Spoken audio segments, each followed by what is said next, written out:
비만인 상태를 오랫동안 유지하게 되면 비만 자체가 염증성 상태이기 때문에 우리의 삶을 송두리째 위협할 수 있기 때문에 다이어트를 완전히 안 할 수도 없는 거죠.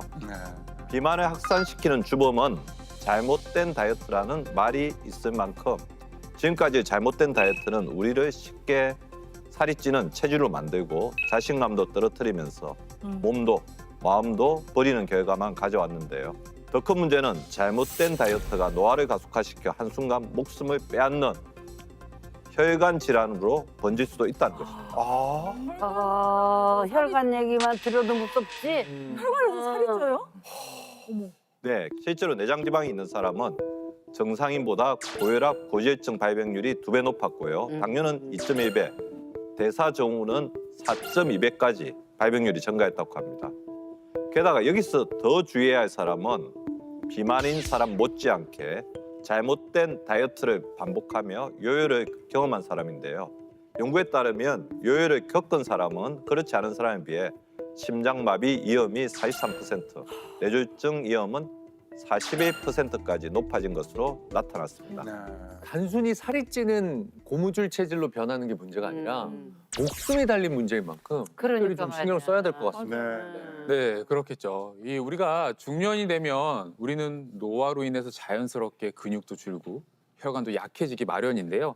특히 이 요동치는 체중을 잡지 않으면 노화를 더욱 빠르게 진행시켜서 치매까지도 부를 수 있습니다. 이게 또 치매가 왜 나오나? 살찌는 거랑 치매랑 아이고 그러니까. 또 치매까지? 네, 그렇죠. 연관성이 없을 거라 생각하시지만 연관성이 굉장히 큽니다.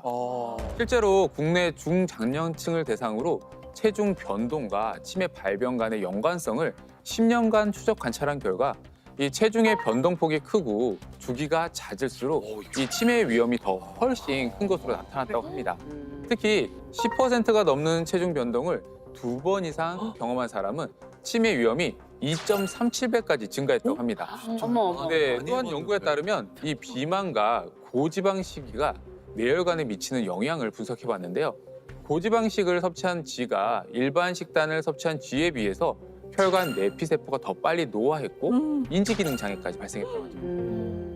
그런데 이런 위험성과는 달리 아이러니하게도 우리나라 비만율은 해가 거듭할수록 계속 늘어나고 있습니다.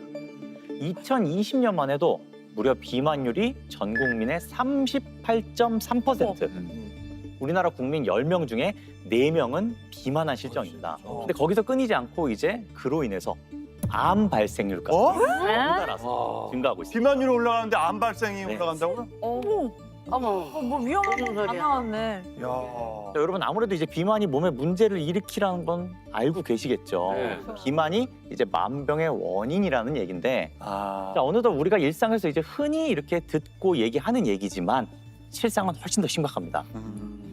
자, 실제로 이 뱃살로 인해서 허리둘레가 약 11cm가량 증가를 하면은 대장암부터 시작해서 위암, 간암, 췌장암까지 이 비만과 관련된 10가지 암의 위험이 평균 13%가량 증가하는 걸로 나타났고요.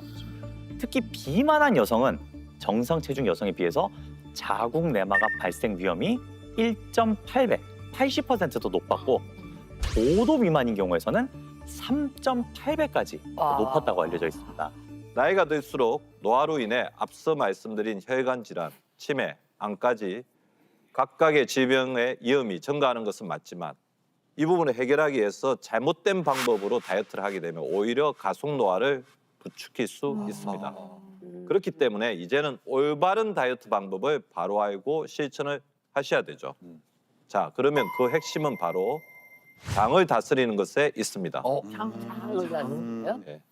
실제로 장내 세균을 모두 없앤 무균 상태의 쥐에게 비만한 쥐의 장내 세균을 이식했더니 2주 만에 체지방이 47%나 증가했다는 연구가 있습니다. 아, 네.